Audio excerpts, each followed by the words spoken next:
In the quiet hours of an ordinary eve, my home, once a sanctuary of predictable routine, began to stir with an undercurrent of unease. It started imperceptibly, a whispered creak in the silent corridors, a faint shift in the arrangement of furniture, a subtle change in the familiar aroma of my sanctuary. I had always been cautious about inviting guests into my carefully curated haven, yet on that fateful day, I found myself extending hospitality. A friend, or so I thought, a familiar face seeking refuge amidst uncertain times, occupied my guest room. But within days, the simple act of hosting metamorphosed into an insane game of shadows and whispers. As the person who took refuge in the guest room became less a guest and more a spectral interloper, a stranger inhabiting my space in ways that defied logical explanation. Days turned into nights, and each passing moment brought with it an unsettling shift in the dynamics of my domicile. The guest room, once a repository for idle luggage and temporary accommodation, began to emanate an aura of timeless enigma. The door, with its slightly ajar posture, concealed mysteries behind its thin veneer of mortality. I observed, often in the dead silence of midnight, the unmistakable sound of soft, measured pace echoing in the hallway outside my beloved living quarters. Every creak of the wooden floorboard was as if announcing a secret intrusion. My mind raced with recollections of past acquaintances who left over the course of a single evening. But what transpired inside my walls defied such fleeting nature. This intrusion, this presence, was anchored, deliberately and inexorably, to my home. It was as if the gentle thump of footsteps were a metronome to the beating of my own anxious heart. I began an odyssey of silent observation, periodically jotting down details in a worn journal, each entry a testament to the mounting dread that had replaced the warmth of welcome with the chill of foreboding. As I observed the subtle metamorphosis of my home's atmosphere, the days bled seamlessly into nights, each punctuated by the gentle hum of an unknown occupant. Shadows danced in the periphery of my vision, morphing into shapes that existed only in the interplay between fear and imagination. Slowly, I began to think that the guest's presence was not merely physical, but also psychological, a silent force that infiltrated the soul of the dwelling. The hallways whispered of memories long forgotten, and familiar creaks in the decorative banisters took on an almost deliberate quality, as though orchestrated by unseen hands. In the dim light of early dawn, I discovered faint traces of movement in the dust that covered surfaces, as if a careful being had taken to arranging and rearranging my belongings. This intricate, perplexing ballet of disarray challenged the very notion of hotel-like simplicity. My cherished heirlooms, artifacts of a time when the house resonated with laughter and clarity, now bore the marks of a cryptic intrusion. Yet, the bizarre phenomenon was not limited solely to the physical manifestations within my walls. I sensed a transformation that extended inward, seeping into the depths of my reflections. There were moments when my own image in the mirror seemed to distort, as if I had become marionettes in a larger, more ominous narrative. The glass captured fleeting expressions of vulnerability, puzzlement, and a dawning terror that mirrored the unfolding mystery. With each heartbeat, I felt increasingly unmoored, as though the fabric of reality was unraveling slowly. The sharp clarity of everyday logic was replaced by an unsettling ambiguity, where I questioned the very nature of my presence in the occupants of space I once controlled. Every detail, from the patterned rug muffling strangers' footsteps to the time-worn clock that ticked with a newfound insistence, became a symbol of the unknown reconfiguring my existence. An unsettling duality emerged as I grappled with the physical encroachments that had invaded my home and the intangible dread that now defined my existence. The guest room's transformation soon reached a crescendo in which time itself appeared to fold into a loop of cyclic disquiet. Each time I passed by the door, I was struck by a visceral reminder that the boundaries between welcome and intrusion had dissolved into a surreal limbo. A maddening series of coincidences seemed to conspire against the familiar rhythms of my life. Lost items reappeared in odd places, and photographs I thought were securely stored moved ever so slightly, as though shifted by an unseen hand. I recalled with a growing sense of horror the instances when the late-night silence was punctuated by sounds of quiet activity emanating from spaces that should have lain dormant. In the stillness of a winter night, beneath the heavy weight of loneliness, I caught a glimpse of a silhouette at the far end of the corridor. A figure that vanished as soon as the light returned. Though rationality urged dismissal of such fleeting phantoms, The mounting evidence of deliberate disturbance was impossible to ignore. I found myself circling back to memories of a time when every guest left a trace of gratitude and a final farewell. Instead, I was met with the chilling discomfort that those rituals were inverted, leaving me feeling like the unwitting subject of an experiment. The foreign presence had surreptitiously embedded itself within the very fabric of my life, eroding my sense of privacy and replacing it with an all-consuming paranoia. As I pored over old letters and mementos in an attempt to anchor myself to reality, every tangible relic was underscored by a lurking anxiety that whispered secrets of an existence not entirely my own. Within that sleepless liminality, a subtle shift in my perspective coalesced into a realization both unnerving and profound. The guest that I had so willingly received was not merely an interloper. It had become an integral part of the house, merging seamlessly with the architecture of my memories and the physical contours of the living space. There was an inexplicable duality in the way this presence manifested itself.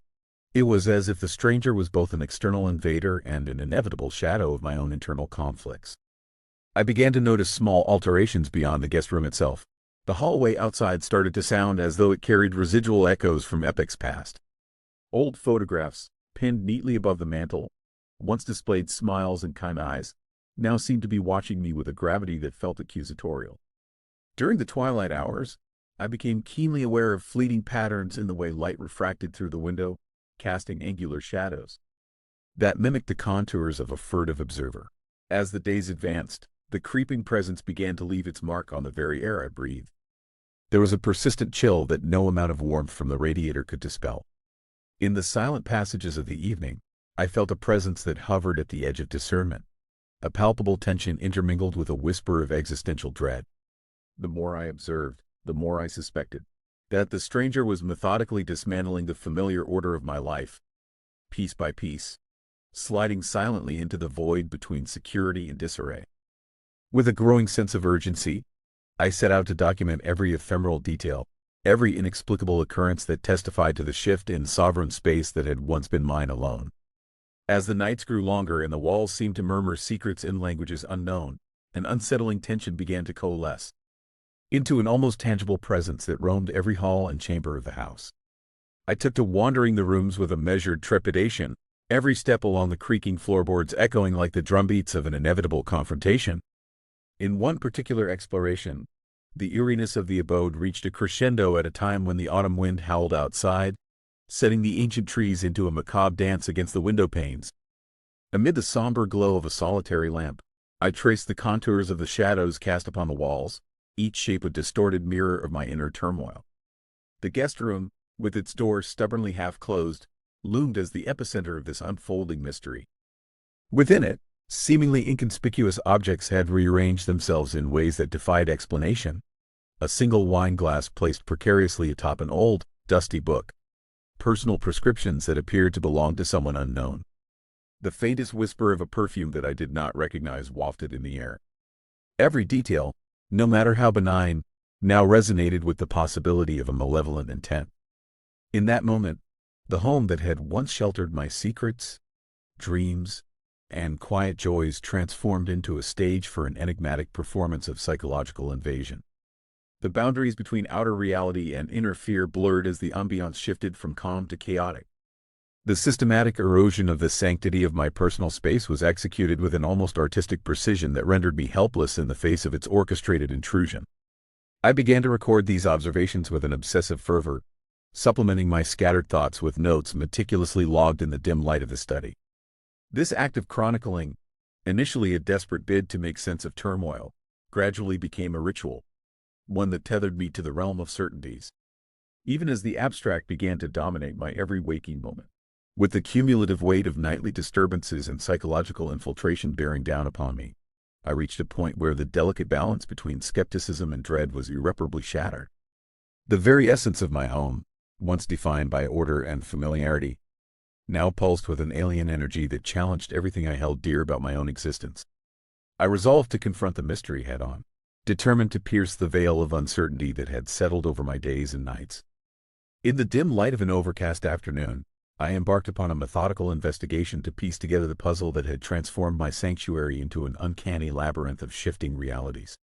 My search began in the guest room, that cryptic heart of invasion, where every tile and cabinet seemed imbued with the residue of an otherworldly presence. I meticulously observed every crevice, every shadow that lingered beyond the threshold, cataloging peculiar anomalies that defied explanation. In the soft rustle of paper and the subtle vibration of walls, I detected an almost imperceptible pattern, a language written in the architecture of neglect and intrusion. As I scrutinized the scattered remnants of belongings that were no longer mine, an unsettling clarity began to emerge. The stranger, or whatever force had assumed that identity, was not a mere passive interloper, but a dynamic, invasive force that had woven itself into the tapestry of my everyday life. It was as if the guest had harnessed the latent energies of the house, drawing from ancient echoes and the reverberations of past sorrows. The oppressive silence that now filled every room was punctuated by sporadic signs of upheaval. A reclined chair turned at an odd angle, a mirror that reflected not only my image but also something unidentifiable in the periphery. These omens of disarray were not random. They were deliberate markers set in place to disrupt any semblance of normalcy and to violate the intimate sanctity of the familiar. As I traced these enigmatic cues, I recalled moments of unbidden recollections that had previously passed as trivial. A stray whisper in the night, a sudden drop in temperature in a sunlit corridor, and the subtle prickling at the back of my neck. Each instance coalesced into a single, resounding truth. I was no longer the sole sovereign of my home. The stranger had orchestrated a silent coup, carving out a hidden dominion amidst the corridors and rooms that once belonged solely to me. Determined not to succumb entirely to panic, I immersed myself in contemplation, seeking to understand whether the intrusion was physical or metaphorical, or perhaps a manifestation of both. I considered the possibility that this presence was a reflection of my own inner isolation and fears, the embodiment of suppressed anxieties and unspoken regrets. In that introspective state, the house revealed itself as an extension of my psyche, a stage where internal conflicts played out in tangible, sometimes grotesque, forms. Every seemingly minor disturbance took on a significance far beyond its physical presence, a reminder of the impermanence of control and the perpetual dance between order and chaos. Standing before the closed door of the guest room once more, I experienced an overwhelming blend of resignation and defiant resolve. I understood that reclaiming the space would not be a matter of force or frantic measures, for the disruption was not solely an external invasion but a profound invitation to confront the vulnerabilities that lay hidden within me. The enigmatic guest, whether a harbinger of external forces or an echo of my own dormant desolation, had irrevocably altered the sanctity of my private realm. In that solemn hour, as shadows lengthened and merged with the dimming light, I embraced the unsettling realization that some mysteries demand not eradication but acceptance.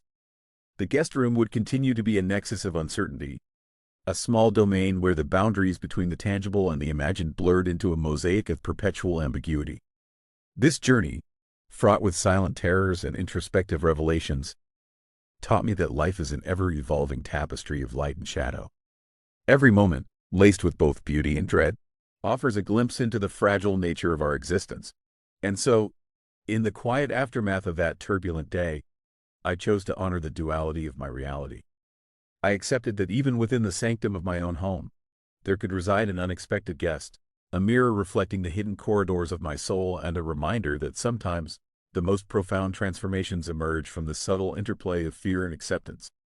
Thus, as the final vestiges of daylight surrendered to night, I found myself seated at a scarred wooden desk, pen in hand, chronicling the enigma that had taken root within my dwelling. Each deliberate stroke on paper became a testament to the resilience of the human spirit in the face of the inexplicable. Writing served as a cathartic ritual, allowing me to externalize a whirlwind of emotions that had overwhelmed my reason. I pondered the duality of my torment. Was it the invasive presence of a literal stranger? Or did it mirror the unspoken fragments of my own psyche that I had long relegated to darkness? The answer, obscured by layers of ambiguity, seemed to reside in the confluence of these two realms.